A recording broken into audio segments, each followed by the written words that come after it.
무득무설분, 얻을 것도 말할 것도 없는 진리. 수보리가 답하되 원래 정한 법이 없음이 곧 보리이며 또 정한 법이 없음이 열에 말씀하신 것이옵니다. 그러하나 무위법으로서 차별이 있다 하니 말하지 아니하여도 그 뜻을 알지로다.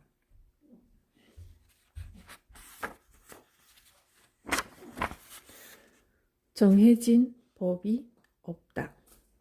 수보리는 다시 한번 의심이 일었습니다. 만일 부처와 법이 다 무상하다면 이것은 부처와 법이 없다는 것이다. 그러면 어떻게 부처님은 안욕따라 삼맥 삼보리를 성취하셨는가?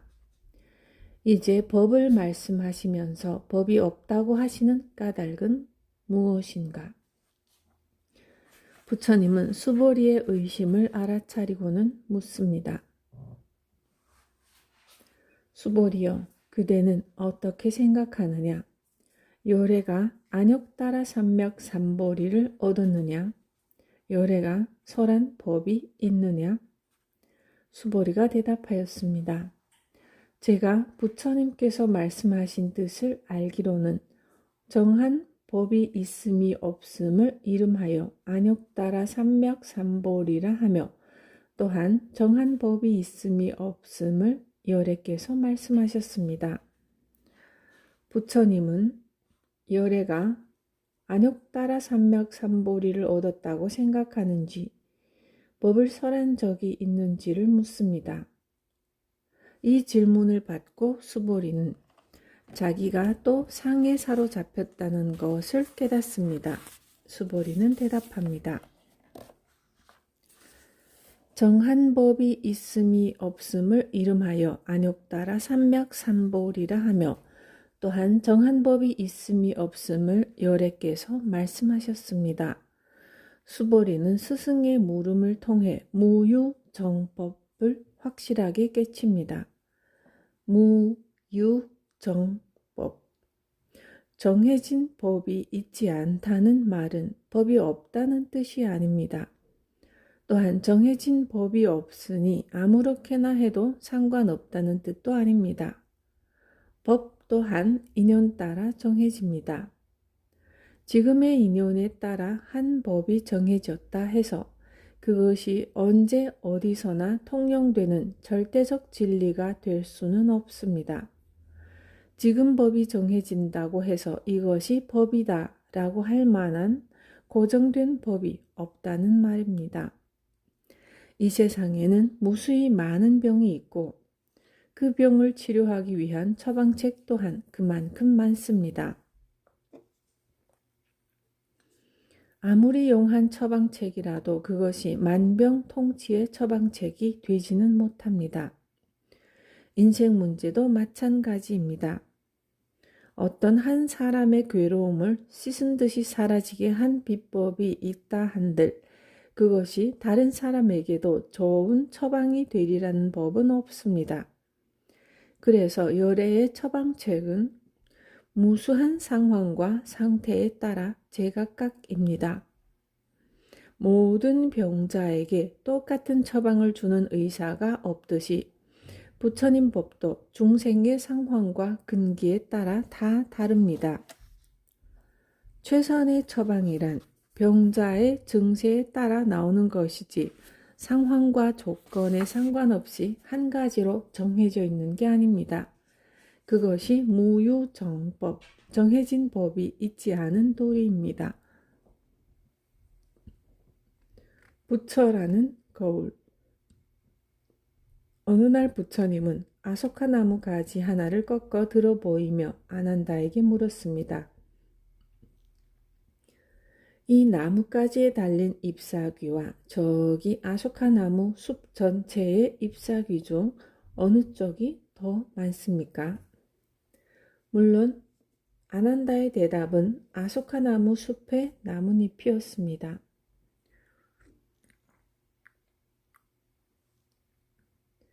그랬습니다. 이 나뭇가지에 달린 잎사귀 수와 저 아소카 숲의 나뭇잎 수를 어찌 비교하겠습니까? 나의 설법도 그와 같습니다. 지난 45년 동안 내가 설한 법이 이 손에 들려있는 나뭇가지 하나의 잎사귀에 비유된다면 내가 설하지 않은 법은 저 숲의 나뭇잎 수만큼이나 많아 다 헤아릴 수가 없습니다. 부처님은 성도 이후 하루도 쉼없이 설법을 하시고도 오히려 그 설한 바가 이처럼 적다고 하셨습니다. 이는 아직 설하지 않은 가르침이 너무도 많아서 45년의 설법은 거기에 비하면 극히 적은 부분이라는 뜻일 수도 있지만 또 한편으로는 부처님의 설법은 부처라는 거울에 비친 중생의 그림자일 뿐 정작 부처님은 한 법도 설한 바가 없다는 뜻으로도 이해할 수 있습니다. 거울은 스스로 어떤 그림도 그리지 않습니다. 한 물체가 거울 앞에 서면 있는 그대로의 그 모습이 거울에 비춰질 뿐입니다. 볼펜을 놓으면 볼펜 형상이 나타나고 꽃병을 놓으면 꽃병 형상이 비칩니다. 거울에는 그림이 나타나지만 거울 스스로 그리는 그림은 없고 거울 스스로 그리는 그림은 없지만 거울 속에는 분명히 그림이 존재합니다. 부처님이라는 거울도 그와 같습니다. 누가 부처님에게 서울 가는 길을 물으면 부처님은 서울로 가는 가장 좋은 길을 알려줍니다. 인천 사람이 와서 물으면 그 길은 동쪽 길이 되고 수원 사람이 물으면 북쪽 길이 되고 춘천 사람이 물으면 서쪽 길이 됩니다. 서울 가는 길을 몇 가지 정해 주었다가 그 가운데 하나를 말씀해 주시는 게 아닙니다. 그 길은 그들 각자에게 이미 열려있던 길이었습니다. 그래서 부처님은 한 중생도 제도한 바가 없다고 하신 겁니다. 나라고 하는 존재 역시 그러합니다. 고정된 실체 없이 그때그때 인연따라 상황에 따라 맞는 역할을 할 뿐입니다. 부모를 만나면 자식이 되고 남편을 만나면 아내가 되고 자식을 만나면 어머니가 됩니다. 버스를 타면 승객이 되고 물건을 사러 가면 손님이 됩니다. 다만 인연 따라 나타날 뿐입니다. 그런 이치를 법성계에서는 불수자성, 수연성,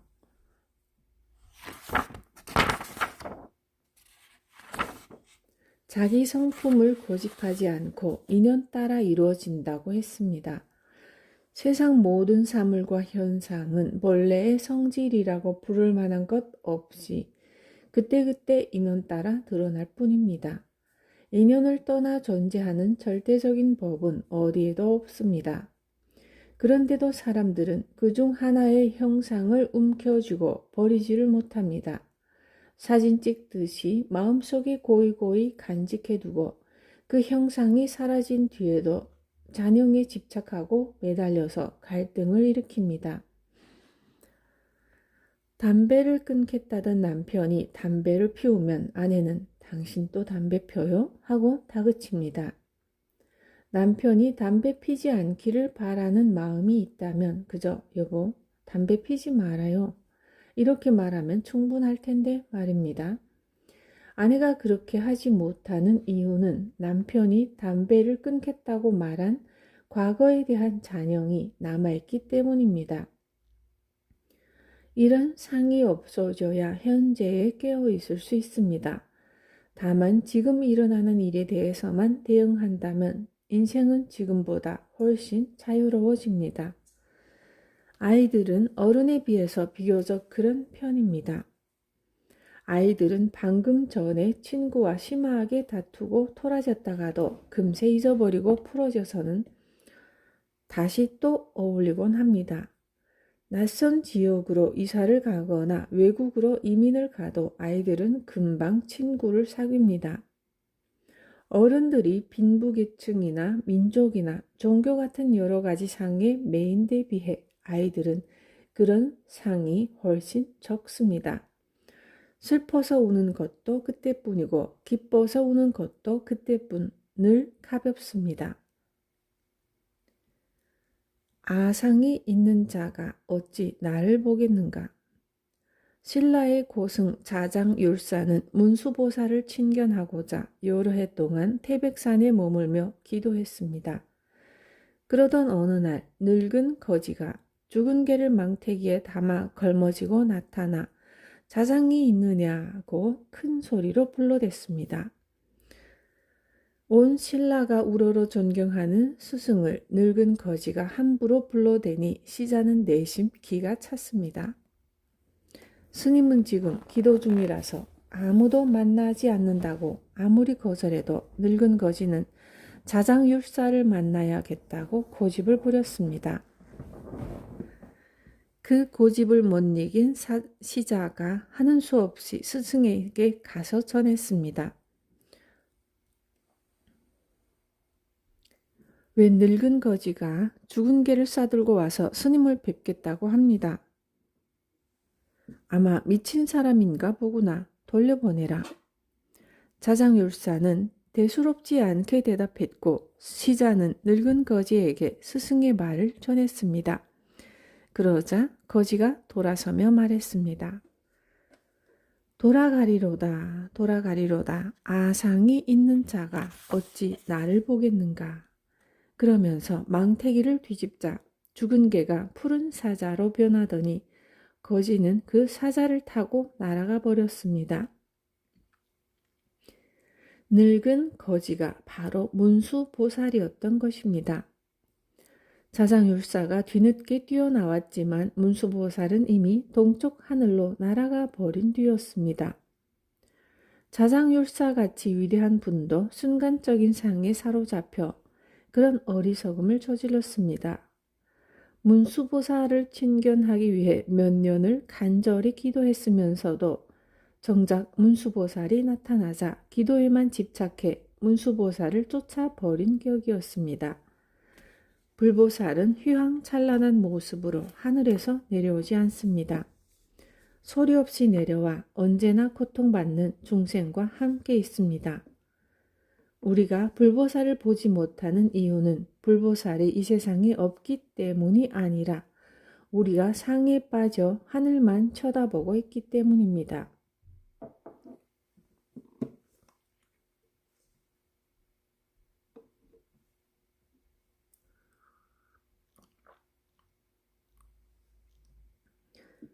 사람들은 자기 나름대로 기준을 가지고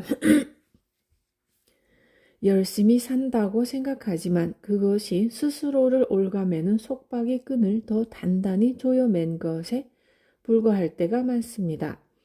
노예가 제 입에서 나온 실로 고치를 만들고 그 속에 갇히듯 내가 일으킨 생각에 사로잡혀 스스로를 구속합니다.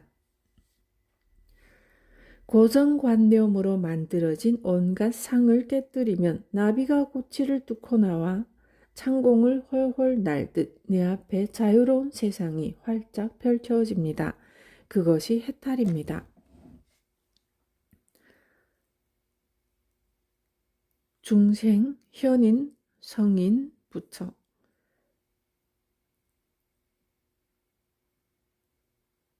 일체 현성이 다 모의법으로 차별이 있습니다. 모의법이란 함이 없는 법, 하나의 형상으로 정해지지 않는 법, 찌꺼기가 남지 않는 법을 말합니다. 이러한 모의법은 현실의 삶 속에서 인연따라 갖가지 모습으로 드러납니다. 현성은 현인과 성인을 말합니다. 현인은 현명한 사람, 성인은 보살을 말합니다. 이 세상 사람을 넷으로 분류하면 범부중생, 현인, 성인, 부처로 나눌 수 있습니다. 범부중생은 마치 쥐가 쥐약을 먹듯 물고기가 낚싯밥을 물듯이 제 딴에는 살려고 하는 짓이 죽는 길이 되는 어리석은 행동을 말합니다. 즉 행복하려고 자기 나름대로 애쓰고 노력한 결과가 불행을 자초한다는 것이죠. 현이는 아주 현명한 사람, 인연과보를 분명히 아는 사람을 말합니다. 그래서 자기를 해치는 짓은 절대 하지 않습니다. 자기에게 이익이 되는 일을 찾아서 하는 사람이라고 할 수 있습니다. 범부중생은 주려는 마음은 없고 얻으려는 마음만 있습니다. 뭐든지 얻는 것만을 좋아해서 얻는 것으로 기쁨을 삼습니다. 그런데 주지는 않고 받기만 할 수 있다는 건 원리적으로 맞지 않는 말이죠. 그러니 중생에게는 좋은 일이 소 뒷걸음치다 쥐잡는 격으로 어쩌다가 한 번 일어날 뿐입니다. 주지는 않고 받는 것만 탐하는데 그것이 세상 원리로 일어날 수 없으니 범부중생의 인생은 그래서 늘 괴로울 수밖에 없습니다. 현이는 어떨까요? 현명한 사람은 주고 받습니다. 콩 심은 데 콩 나고 팥 심은 데 팥 난다는 원리를 압니다. 가는 말이 고와야 오는 말이 곱고 복을 지어야 복을 받는다고 알죠. 그래서 현이는 부지런히 복을 지어서 복을 받으려고 합니다. 하지만 성인은 주려는 생각만 있지 받으려는 생각이 없습니다. 즉 베풀고도 받으려는 생각이 없습니다. 봄에 밭 깔고 씨 뿌려 여름에 김 메고 열심히 일해 가을에 추수를 해도 필요한 사람한테 다 나눠줘 버립니다. 성인은 왜 그렇게 하는 걸까요? 농사 짓는 그 자체가 그러한 내 인생에 이미 좋은 것임을 알기 때문입니다. 진정한 행복은 매 순간 집중해 있을 때이므로 그 일로 얻어진 수확은 행복의 찌꺼기임을 아는 것이죠. 그러니 누군가 행복의 찌꺼기인 수확을 원하면 그 사람에게 아낌없이 다 줄 수 있습니다. 이는 마치 우리가 맛있는 음식을 먹고 똥을 누고는 뒤도 안 보고 가버리는 것과 같습니다. 그 똥을 개가 먹는 걸 보고 이놈, 내가 하루나 걸려 만들어 놓은 걸 내가 먹을 수 있냐? 이러는 사람이 없듯이 성인에게 수학은 삶의 찌꺼기에 불과해 거기에 아무런 집착과 미련이 없습니다.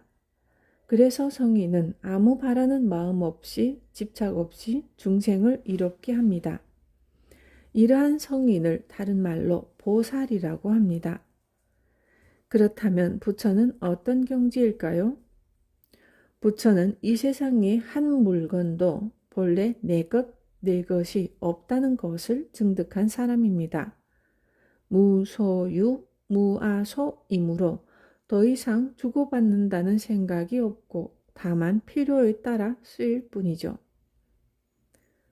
무위의 삶. 오래전에 봉암사에서 부목 생활을 한 적이 있습니다. 그때 소임 중 하나가 노스님 방에 연탄불을 가는 일이었는데 연탄불도 한 번 안 꺼뜨리고 뒤처리도 늘 깔끔하게 청소를 해놓았죠. 그런데 그렇게 한 달쯤 지나자 노스님이 저를 부르더니 제 귀에 대고 작은 소리로 말씀하시는 겁니다. 너 데모하다 도망왔지? 한마디로 너 부목 같지가 않다는 말씀이었죠. 그때 저는 겉으로는 부목 생활을 하고 있었지만 부목이 부목답지 못했던 것입니다. 매사에 성실하게 생활하려는 의도가 나쁘다는 게 아니라 마음속으로는 내가 누구다 하는 상을 놓지 못하고 있었던 것이죠. 그때 봉암사로 찾아와 국어를 하던 거지가 있었습니다. 그 사람한테 거지 노릇 그만두고 절에서 같이 있자고 설득해서 한 방에서 생활하게 되었습니다. 그런데 그 사람이 보기에 내가 하는 짓이 너무나 이상한 겁니다. 부먹이라면 주는 밥이나 먹고 시키는 일이나 하면 될 것을 새벽 4시에 일어나 예불에 참석하고 하루 종일 피곤하게 일하고 나서 또 저녁 예불에 참석하는 게 이해가 되지 않았던 것이죠.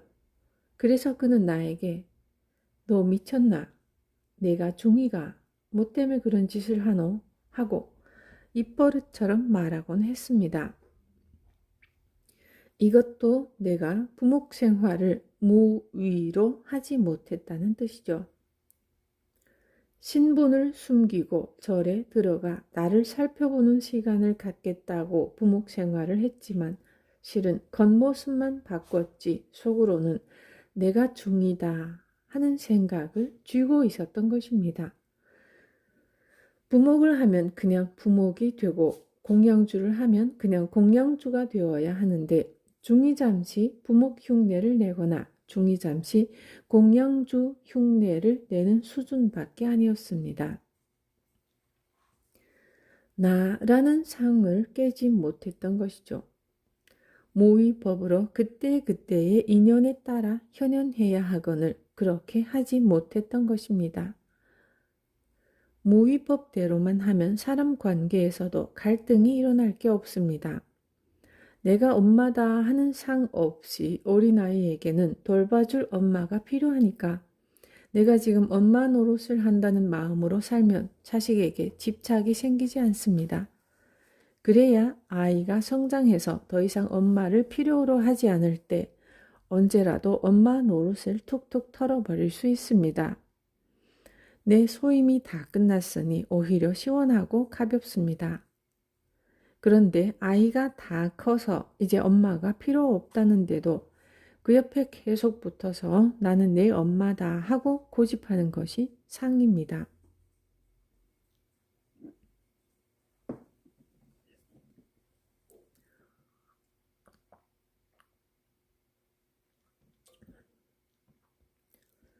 회사에서 아무리 권위 있는 사장이라도 절에 오면 신도일 뿐입니다. 절에 와서 빗자루를 들고 청소를 하면 사장이 청소를 하는 게 아니라 그냥 한 사람이 청소를 하는 겁니다. 사장인 내가 청소까지 해주는데 하는 상을 가지고 있으면 내 생활이 불편해집니다. 물이 그릇에 따라 모양을 바꾸듯 인연 따라 그때그때 바뀌어야 문제가 없습니다. 인연 따라 사는 삶이 집착이 없는 삶이고 그것이 바로 무위의 삶입니다. 이렇듯 모든 법은 공하여 본래의 자성이라는 것이 없습니다.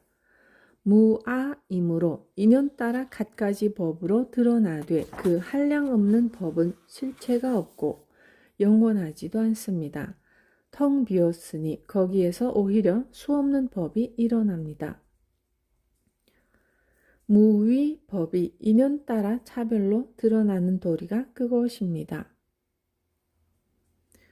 8. 의법 출생분 모든 법이 쫓아나온 진리 일체 재불과 재불의 안욕 따라 삼맥삼보리 법이 다 이 반야대지해를 쫓아나온 까닭으로 그 복덕이 가장 수승하니라.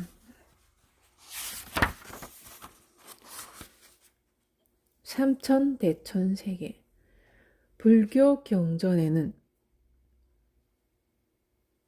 삼천대천세계라는 말이 자주 나옵니다. 삼천대천세계는 소천, 중천, 대천 세계를 말합니다. 인도의 전통적 우주관에 따르면 크기를 헤아릴 수 없이 거대한 우주의 중심에 수미산이 있습니다. 그 수미산 주위를 칠금산이 둘러서 있고 수미산과 칠금산 사이에 칠해가 있습니다. 칠금산 밖에는 함해가 있으며 함해 속에 사대주가 있으며 함해 건너에 철위산이 둘러 있다고 합니다. 함해에 있는 사대주는 남쪽의 연부제, 동쪽의 승신주, 서쪽의 우화주, 북쪽의 구로주로 그중 우리 인간이 사는 남섬부주는 가장 살기 어렵고 박복한 곳이지만 사대주 가운데 여러 부처가 나는 곳은 이곳뿐이라고 합니다. 수미산의 맨 아래에는 지옥이 있고 그 위에 아귀의 세계가 있으며 지표면에 인간과 축생이 삽니다.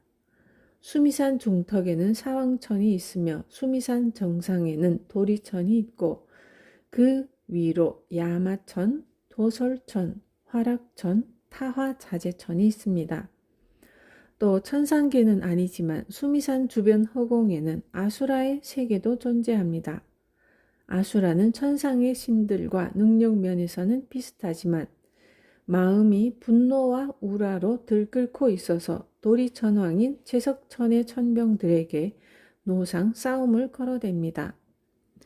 사왕천부터 타화자재천까지 모두 6개의 천상을 합해 욕천, 즉 욕계 육천이라고 합니다.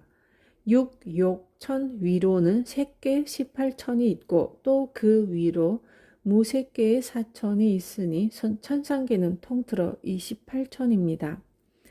이렇게 땅 밑에 지옥 아귀로부터 축생, 수라, 인간 28개의 천상까지가 모여 하나의 세계를 이룹니다. 이를 삼계라 합니다. 이런 하나의 세계가 1000개 모인 것이 소천세계, 소천세계가 1000개 모인 것이 중천세계, 중천세계가 1000개 모인 것이 대천세계입니다. 소천, 중천, 대천세계를 통틀어 삼천대천세계라 부르는데 이것이 오늘날 우리가 우주라고 말하는 영역입니다.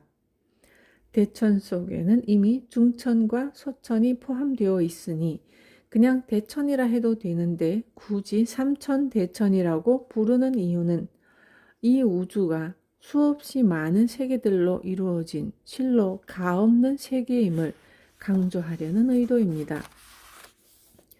칠보는 7가지 보배를 말합니다.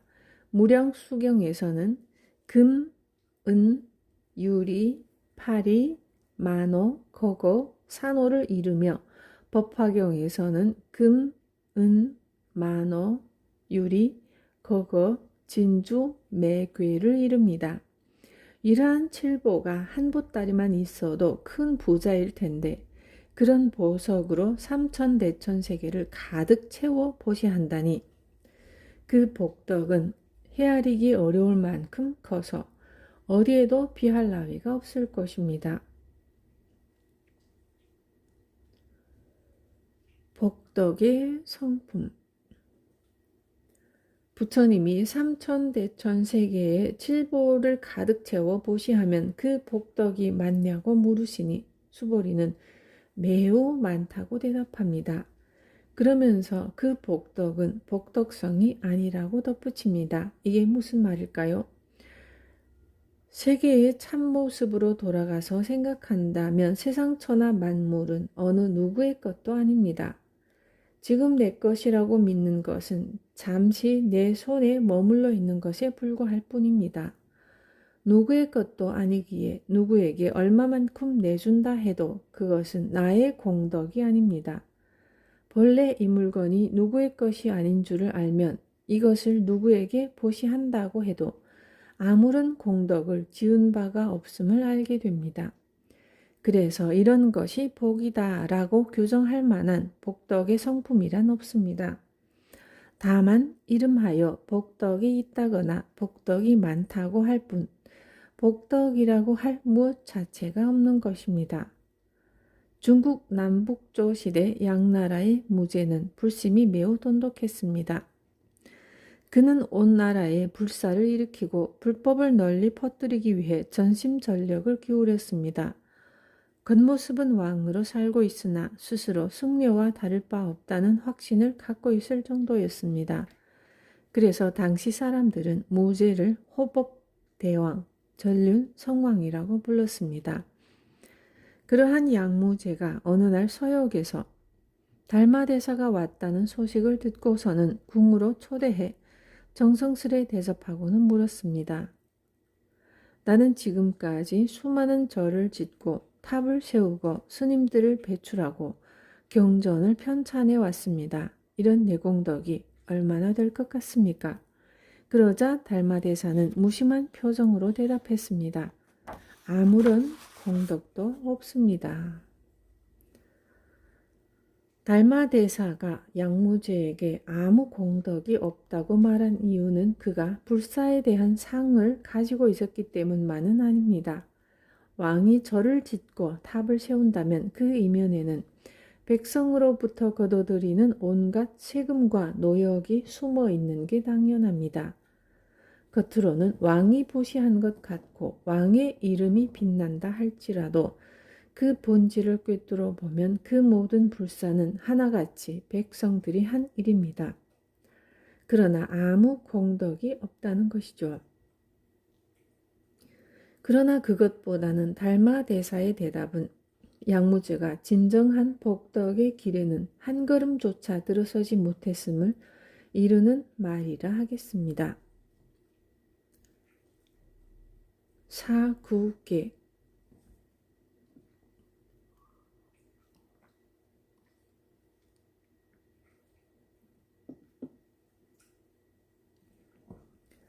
사구계란 본래 4개의 구절로 이루어진 개송을 뜻하지만 흔히 경전의 핵심 내용을 함축한 구절을 말합니다. 사구계를 수지한다는 말은 금강경을 손으로 받아서 늘 가지고 다닌다는 말이 아닙니다. 수란 사구계에 담긴 소식을 듣고 아, 그렇구나 하고 깨달아서 마음으로 깊이 받아들이는 것을 의미합니다. 하지만 사람들은 흔히 불법의 이치를 깨닫고도 막상 일상생활을 하다 보면 언제 그랬냐 싶게 다시 탐진치 삼독에 사로잡힙니다. 금강경을 받기는 받았지만 지니고 다니지 않고 받은 그 자리에 놓고 나와버리는 격입니다. 그래서 늘 마음속에 새기는 공부가 중요합니다. 이것이 지입니다. 금강경을 수지한다는 것은 그 가르침을 삶의 양식으로 삼아 경계에 부딪힐 때마다 나를 돌아보는 지표로 삼는다는 뜻입니다. 그렇게 사구계를 수지한 뒤에는 다른 사람도 이 가르침을 만나서 자유롭고 행복하게 살아갈 수 있도록 전해주어야 합니다. 이것은 단순히 사람들에게 금강경을 읽어보라고 권유하라는 것이 아닙니다. 상대의 상황과 조건을 잘 살펴서 그가 진심으로 이 법을 받아들일 수 있도록 전하는 한편 이 법을 가슴에 지니고 일상에서 실천해 나갈 수 있게 도와주어야 합니다. 이것이 위타인설입니다. 사구계를 받아 지니고 다른 사람에게 전하는 복덕은 삼천대천세계의 칠보를 가득 채워 보시하는 복덕과는 비할 수 없는 복덕입니다. 칠보로 보시하는 공덕이 아무리 크다 해도 그것은 언젠가 다함이 있는 유루복이지만 상이 있는 모든 것이 다 허망함을 깨닫는 데서 오는 복은 다함이 없는 무루복입니다. 그러므로 그 둘은 도저히 비교가 되지 않습니다. 또한 깨달음으로 무루복을 닦아 나가는 이에게는 측량할 수 없는 복이 돌아올 뿐 아니라 유루복에 따라다니는 재앙이 찾아올 여지가 없습니다. 복덕이 없으므로 복덕이 많은 이치가 바로 이것입니다. 그런데도 사람들은 작은 복에 마음이 팔려 정말 큰 복을 놓치기가 일쑤입니다. 방생의 공덕. 세상에서 죽어가는 생명을 살려주는 은혜만큼 큰 은혜는 없습니다. 그래서 방생의 공덕이 크다고들 말합니다. 그런데 복에 마음이 팔리게 되면 방생의 참 뜻인 생명을 살리는 일에는 관심이 없고 방생이라는 형식을 통해 복을 얻는 데만 급급하게 됩니다. 복을 얻기 위해 남의 생명을 수단화시키는 일은 결코 방생이 아닙니다. 흥부가 제비다리를 고쳐주듯이 생명의 아픔에 동참하는 것, 다른 이의 상처가 치유되는 기쁨을 함께 누림으로써 나 역시 행복하다는 것이 불법의 가르침입니다. 흥부는 제비다리를 다만 안타까운 마음으로 치료해 주었고 그랬기 때문에 그의 선행은 한량없는 공덕으로 돌아온 것입니다. 그런데 무주상 보시의 공덕이 엄청나다는 말을 듣고는 보시를 하면서 한사코 이름을 밝히지 않겠다고 고집하는 사람도 있습니다. 물론 이름 내는데 연연하기보다는 이름을 밝히지 않는 게 더 좋은 일이긴 합니다. 하지만 무주상 보시의 참뜻은 이름을 내고 안 내고에 있지 않습니다. 많은 사람이 다니는 큰 길가에 이름을 내걸었다 해도 돌아올 복에 대한 기대를 갖고 있지 않으면 그것이 오히려 무주상 보시입니다. 반면에 이름은 드러내지 않으면서도 내심 자기에게 돌아올 복을 기대한다면 그것은 무주상 보시가 아닙니다. 그러한 기대감은 언젠가는 실망과 배신감으로 돌아올 뿐이죠. 복이라 할 게 없음을 아는 것이 복 중에 가장 큰 복입니다. 깨달음의 눈으로 보면 복이라 할 게 없습니다. 그래서 부처님은 다만 이름하여 복이라 부른다고 하셨습니다. 옳고 그름 역시 그렇습니다. 다만 인연 따라 그때그때 상황 속에서 잠시 형상을 갖추고 나타나는 것이지 옳다 그르다 할 본래의 성품이 없습니다. 불법 역시 예외가 아닙니다. 이것이 불법이다 라고 절대화시킨 진리는 이미 진리가 아닙니다.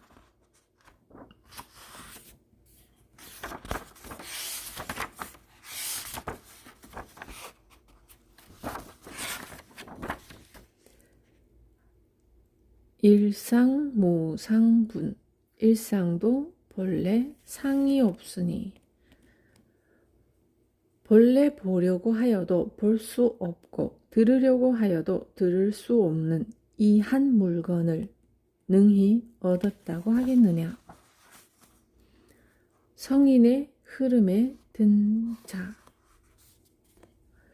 중생과 부처가 둘이 아니라는 가르침을 가슴에 새기던 수보리는 또 다른 의문과 마주치게 됩니다. 완전한 깨달음의 경지에 이르기 위해서는 성문사과의 4단계를 거쳐야 한다고 했는데 중생이 본래 부처라면 그 단계들이 왜 필요한가? 또 수행을 통해 성과를 얻는 게 무슨 의미가 있단 말인가? 수보리의 이런 마음을 알아차린 부처님이 질문을 던집니다. 수다원이 스스로 내가 이 정도 수행을 했으니 이제 나도 성민의 흐름에 들었구나 하고 생각하느냐? 순간 수보리는 자기가 다시 상에 집착했음을 알아차립니다. 성인의 흐름에 들었다는 것은 나와 너를 구분하는 분별과 아상을 버리기 시작했다는 것을 의미합니다. 만일 스스로 내가 성인의 흐름에 들었다고 생각한다면 그는 아상을 버리지 못한 것입니다. 성인의 길에 들어선 자신과 다른 중생을 구분하는 마음이 남아 있다면 그는 수다원이 아닙니다. 부처님의 물음에 수보리는 이 점을 깨달았던 것입니다. 나는 깨달음을 얻었다. 나는 자유로운 사람이 되었다고 소리치고 자랑하는 이가 있다면 이는 그가 아직 깨달음을 얻지 못한 사람이라는 증거입니다. 깨달음을 얻은 이는 깨달음을 얻었다거나 얻지 못했다는 생각조차 일으키지 않는 법입니다. 나는 수다원에 들었다는 생각은 마음이 아직 경계에 따라 일어나고 사라진다는 뜻입니다. 경계에 이끌리는 수존이라면 수다원이라고 부를 수 없습니다. 수다원은 성문사과 중 첫 번째 지위를 말합니다. 성문사과는 성문들이 얻는 4단계의 깨달음으로 수다원, 사다함, 아나함, 아라한이 있습니다. 수다원은 그릇 헛된 견해를 버리고 성스러운 흐름에 들어섰다는 뜻으로 임류 또는 예류라고 합니다. 또 생사의 흐름을 거슬러 괴로움이 없는 세계로 나아가는 사람이라는 뜻으로 영류라고도 합니다. 세상의 흐름을 거스른다는 것은 쉽지 않은 일이지만 물길에 휩싸여 떠내려 가다 보면 결국에는 소용돌이에 휘말려 죽게 됩니다. 힘이 들더라도 흐름을 거슬러 밖으로 나와야만 괴로움의 삶에서 벗어날 수 있습니다. 그렇다면 어떻게 해야 그 세찬 흐름에서 벗어날 수 있을까요? 가장 먼저 해야 할 일은 더 이상 떠내려 가지 않도록 구명보트의 밧줄을 단단히 움켜쥐는 것입니다. 바로 길을 지키는 일이죠. 하지만 밧줄을 잡고 매달려 있자면 버티기가 힘들어 자꾸만 손을 놓고 싶어집니다. 또 거대한 흐름을 거스르자니 혼자 외톨이가 되는 것 같고 뒤떨어지는 것만 같아 조바심도 납니다. 그래도 끝까지 정신을 차려 밧줄을 움켜쥐고 세찬 물결을 거슬러 강가로 헤엄쳐 나와야 합니다. 물론 밧줄을 단단히 움켜쥐었다고 해도 강가에 이르기까지는 수없이 많은 어려움이 있을 것입니다. 그래서 힘들 때마다 손을 놓을까 말까 하는 갈등이 수백 수천 번도 더 일어납니다. 그러나 밧줄을 단단히 쥔 사람은 적어도 더 이상 강물에 떠밀려 내려가지는 않습니다. 그것은 윤회의 사슬, 육도 윤회에서 벗어나는 방법을 확연히 알아차렸다는 뜻입니다. 어떤 것이 죽음의 길인지, 어떻게 하면 괴로움이 일어나는지를 바르게 보고 바르게 알아차리는 정견을 갖게 되었다는 뜻이기도 합니다. 물론 정견이 눈을 떴다고 해서 과거의 습기가 일시에 사라지지는 않습니다. 자신도 알아차리지 못하는 사이에 자꾸만 어리석은 행동을 되풀이합니다. 하지만 예류에 든 사람이라면 잠시 어리석음에 휘둘려도 이내 정신을 차리고 돌이켜서 바른 길로 되돌아옵니다.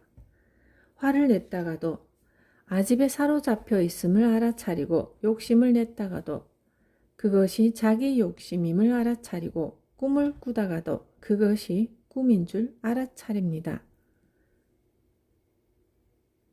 사다함은 성문사과의 두 번째 지위로 인간과 천상에 각각 한 번씩 생을 받은 뒤에야 열반을 증득하게 됩니다.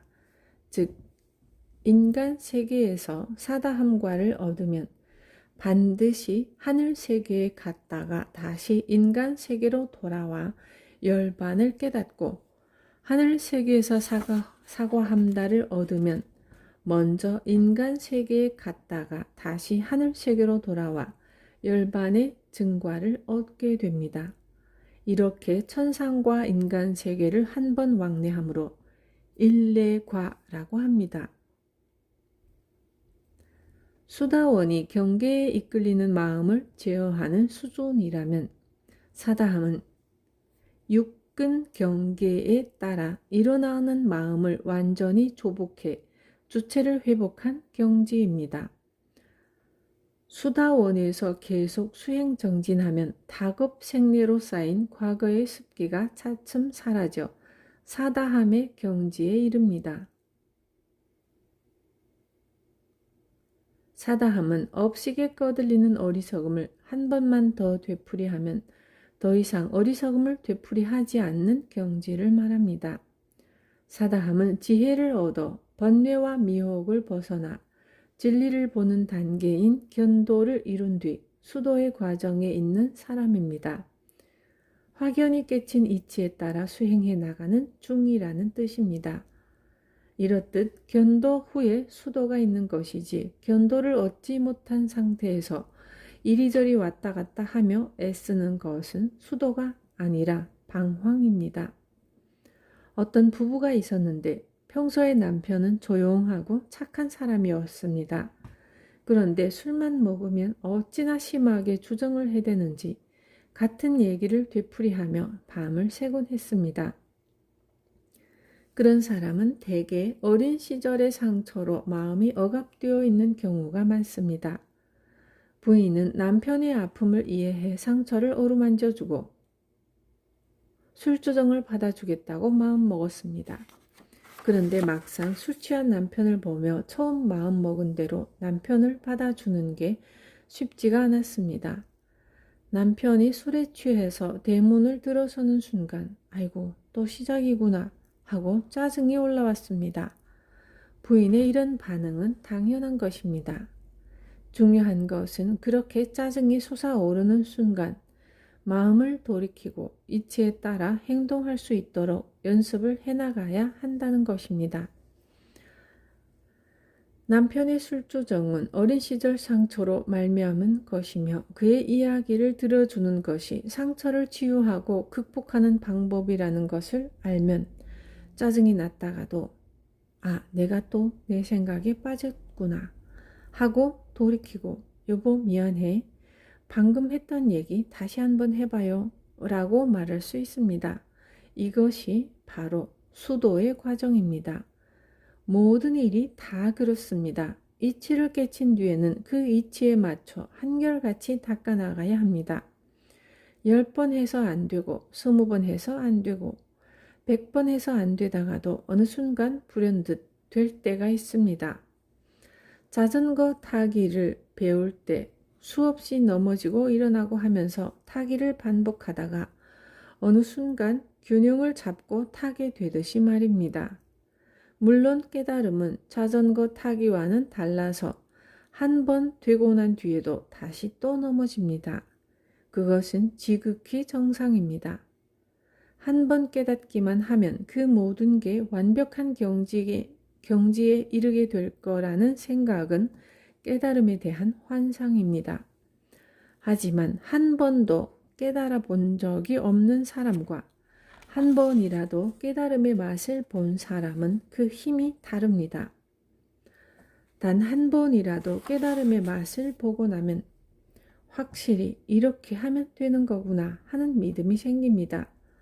처음에는 100번 만에 한 번 되었다가 그 다음에는 50번에 한 번, 30번에 한 번 이렇게 실패하는 횟수가 점점 줄어듭니다. 이런 식으로 자꾸 닦아나가다 보면 다음에 한 번은 더 넘어져도 그 뒤로는 더 이상 넘어지지 않는 수준까지 가게 됩니다. 그 경지가 사다함입니다. 육근이 외부 경계에 부딪히면 업식이 반응을 일으킵니다. 몸에는 감각으로, 마음에는 느낌으로 나타나는 그 반응을 수라고 합니다. 수는 부싯돌이 부딪혀 불이 일어나듯 순간적으로 일어납니다. 길을 가다가 사람이 죽는 모습을 보면 그가 전혀 모르는 사람이라도 순간 찡한 느낌을 받습니다. 그리고 조금 있다가 슬픈 감정이 생깁니다. 사람들은 대개 감정이 나타나기 전에 순간적으로 일어났다가 지나가는 이러한 느낌을 감지하지 못하는데 그 느낌은 바로 쾌 또는 불쾌 또는 쾌도 아니고 불쾌도 아닌 경우입니다. 이러한 쾌와 불쾌에 따라서 하고 싶다는 욕망이 나 하기 싫다는 혐오가 일어납니다. 그 마음을 애라고 합니다. 애가 일어났을 때 하고 싶다든가 하기 싫다는 욕망에 끌려가면 그 욕망을 따라 행동하게 되고 그 행동에는 반드시 과보가 따릅니다. 이렇게 해서 어리석은 삶을 되풀이합니다. 그런데 부지런히 수행정진해서 쾌와 불쾌가 일어나는 그 순간을 바로 알아차릴 수 있으면 업식이 경계에 반응은 하되 새로운 욕망을 일으키지는 않게 됩니다. 그런데 수다원은 그 순간을 알아차리지 못하고 쾌 불쾌에 이끌려 욕망을 일으킵니다. 물론 수다원은 잠시 시간이 흐른 뒤에 자신이 욕망을 일으키고 있음을 알아차리고 바로 뉘우칩니다. 그러나 사다함은 이런 꺼들리고 깨치는 과정을 한 번만 더 하면 더 이상 꺼들리는 일이 없어지는 거의 마지막 연습의 경지입니다.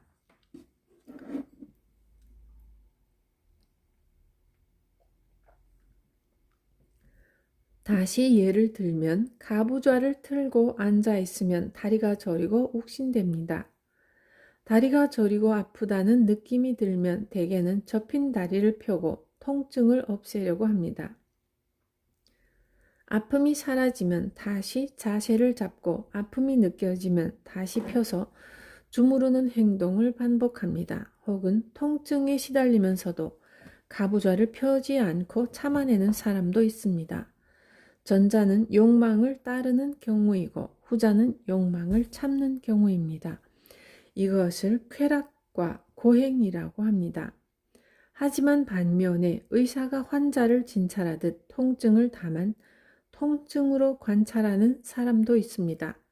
지금 다리가 아프구나, 통증이 있구나, 이렇게 바라볼 뿐이지 거기에 좋고 싫음을 개입시키지 않는 것입니다. 이것이 중도입니다. 통증을 느끼는 순간 나도 모르게 한 번은 더 싫은 마음에 휩쓸리더라도 그 다음부터는 항상 평정심을 유지해 자유로울 수 있다면 그는 사다함입니다. 아나함은 이번 생에만 욕계에 머무르고 나면 다시는 윤회의 세계로 오지 않는 세 번째 지위입니다. 그래서 불환 또는 불례라고 하죠. 다시는 어리석음을 되풀이하지 않는 사람, 번뇌에 윤회에 휩쓸리지 않는 경지에 이른 사람입니다. 사다함에게 엷게 남아있던 탐심과 진심이 아나함에 이르면 완전히 소멸됩니다. 업식은 아직 남아있어서 경계에 부딪혔을 때 쾌불쾌는 일어나지만 그 순간을 놓치지 않고 알아차림으로써 애의 반응이 일어나는 어리석음은 일으키지 않습니다. 그러나 아나함은 욕망에 꺼들리지는 않지만 물질과 순수한 정신에 대한 집착은 여전히 남아있어서 색계와 무색계를 벗어나지는 못한 상태입니다. 아직까지도 무명의 뿌리가 남아있어서 존재의 참된 이치를 완전히 꿰뚫은 수준은 안 되어 사성제를 완전히 증득하지는 못했다고 할 수 있습니다. 일체 번뇌를 끄는 자. 그러나 아라한은 모든 번뇌와 집착이 사라진 최고의 단계를 성취한 경지입니다. 아라한은 육근 경계에 꺼들리는 마음, 색에 대한 집착, 무색에 대한 집착, 아만과 자만심, 들뜨고 흥분하는 마음, 불안하고 걱정하는 마음, 그 모두를 남김없이 여의었으므로 어떤 경계에 부딪혀도 번뇌가 일어나지 않습니다. 그래서 일체 번뇌가 끊어진 자리, 완전히 고요하고 적적한 상태에 있습니다. 이러한 아라한의 경지에 이르면 어떤 것을 공양받아도 업의 흔적으로 남지 않아 마땅히 공양받을 자격이 있다 해서 응공 또는 응당히 진리를 행하는 사람이므로 응진이라고 불립니다. 부처님의 가섭 사명제 교화 사례를 보면 아나함과 아라한의 경지에 대해 알 수 있습니다.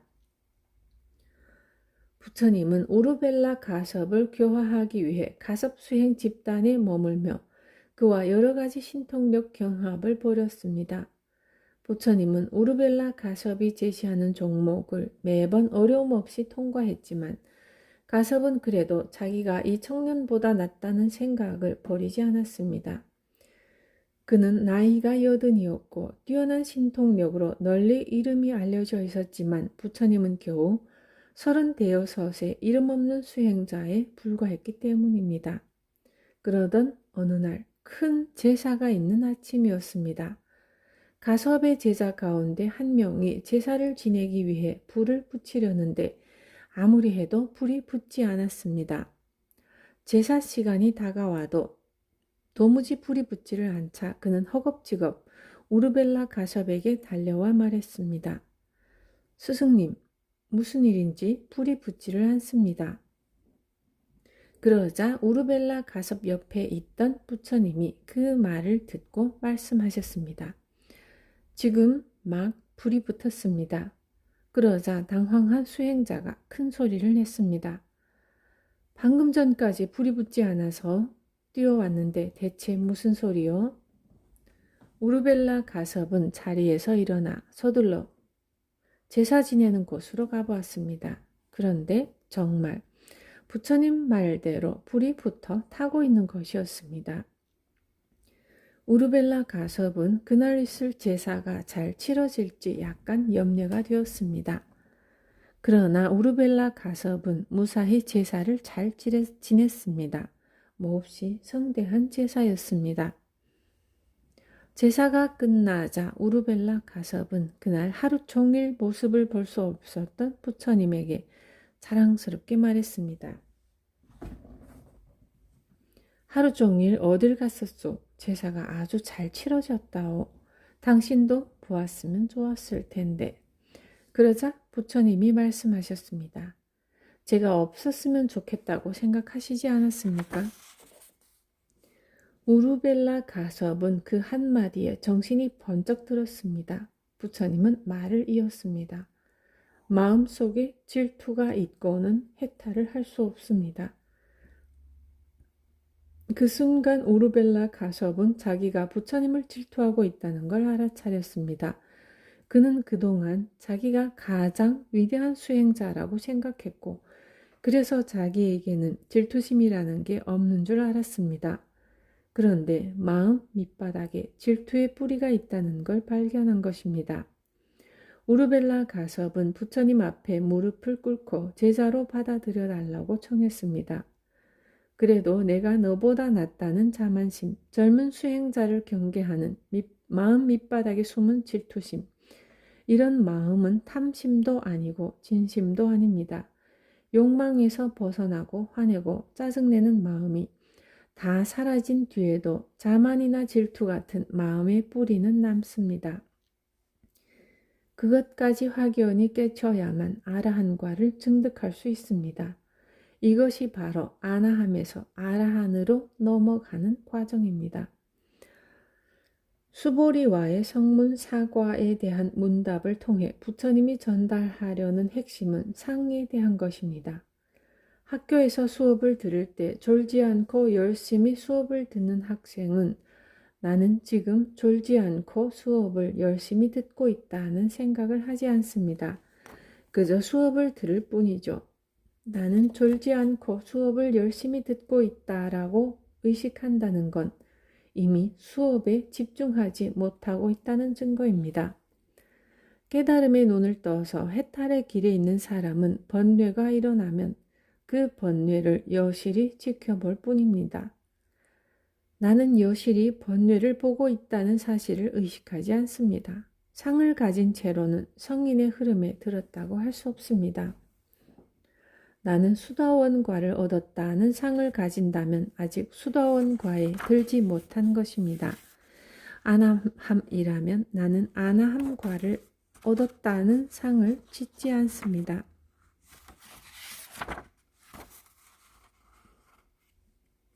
부처님은 수보리를 가리켜 욕을 여인 아라한으로 무쟁삼매에 들어 아란나 행을 즐기고 있다고 칭찬하셨습니다.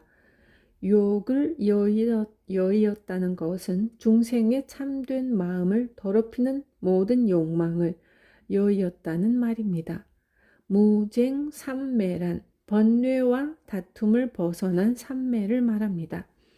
만일 수보리의 마음속에 조금이라도 내가 제일이다, 나는 무쟁삼매에 들었다 라는 생각이 있다면 부처님은 그렇게 말씀하시지 않았을 것입니다.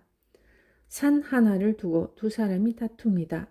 한 사람은 동산이라 주장하고 다른 한 사람은 서산이라고 주장합니다. 동산이라고 하는 실체, 서산이라고 하는 실체가 존재한다고 믿기 때문에 다투는 것입니다. 하나의 산을 놓고 서쪽에 사는 사람은 동산이라 하고 동쪽에 사는 사람은 서산이라고 하지만 그 산은 동산도 아니고 서산도 아닙니다. 그때그때 처한 상황과 인연에 따라 동산이기도 하고 서산이기도 합니다. 그런데 거기에 또 하나의 문제가 나타납니다. 이 산은 동산도 아니고 서산도 아니다 라는 상을 짓는 것입니다. 그래 놓고는 동산이라고 하는 사람과 서산이라고 하는 사람 모두를 상대로 싸웁니다. 그렇다면 이것은 이전보다 한 단계 높은 싸움일까요? 아닙니다. 상을 짓는 데에는 높고 낮음이 없습니다. 아에 집착하든 법에 집착하든 집착하기는 마찬가지이고 상을 짓기는 마찬가지입니다. 재물을 갖고 다투나 권력을 갖고 다투나 다를 바가 없는 것과 같습니다. 돈을 벌었다고 우는 사람이나 권력 못 잡았다고 우는 사람이나 명예를 못 얻었다고 우는 사람이나 돌을 못 얻어서 우는 사람이나 상에 집착해서 생기는 괴로움 속에 있기는 마찬가지입니다. 상을 짓고 집착한다는 점에서는 하나도 다를 바가 없습니다. 모든 상을 내려놓으면 동산이라는 말을 들어도 다툼이 없고 서산이라는 말을 들어도 다툼이 없습니다. 동산이라는 말을 들으면 그가 서쪽에 사는 사람임을 알아차리고 서산이라는 말을 들으면 그가 동쪽에 사는 사람임을 알아차리니 다툴 일이 없습니다. 성인의 경지에 이른 사람은 스스로 자기가 깨쳤다는 생각을 하지 않습니다. 주변 사람들은 그를 깨달은 이라고 부르고 남을 돕는 선행자라고 말하지만 깨달은 사람은 나는 깨달았다는 상을 짓지 않으며 내가 남을 돕고 있다는 생각도 하지 않습니다. 이를 법성계에서는 법성 원융 무이상이라고 표현했습니다. 법의 근원이 둥글고 두루해서 두 가지 모습이 따로 없다는 뜻입니다. 하나의 상을 지으면 저절로 두 개의 상이 됩니다. 깨끗하다는 상을 지으면 반드시 그 옆에 더럽다는 상이 생기고 선하다는 상을 세우면 그 옆에 저절로 악하다는 상이 생깁니다. 그래서 두 개의 상이 생긴다는 것은 만 개의 상이 생긴다는 의미입니다. 그러므로 법의 실상은 만 가지 상이 다 일상으로부터 일어난 것인데 그 일상마저도 없다는 무상인 것입니다. 흔히 불법의 이치는 청정하다고 말할 때의 청정함은 더럽다는 말과 반대되는 개념이 아닙니다. 번뇌와 분별심이 사라진 마음자리를 청정하다는 이름으로 부를 뿐입니다. 지고한 행복이라는 말도 행과 불행의 상대적 개념의 행복이 아니라 행불행을 떠난 경지, 어떤 상황에서도 괴로움으로 변하지 않는 기쁨을 뜻합니다. 경계에 꺼들리지 않는 경지, 아무 다툼이 없는 경지를 이릅니다. 그러한 경지를 모든 괴로움이 사라졌다는 뜻의 열반, 모든 속박에서 벗어났다는 뜻의 해탈이라고 합니다.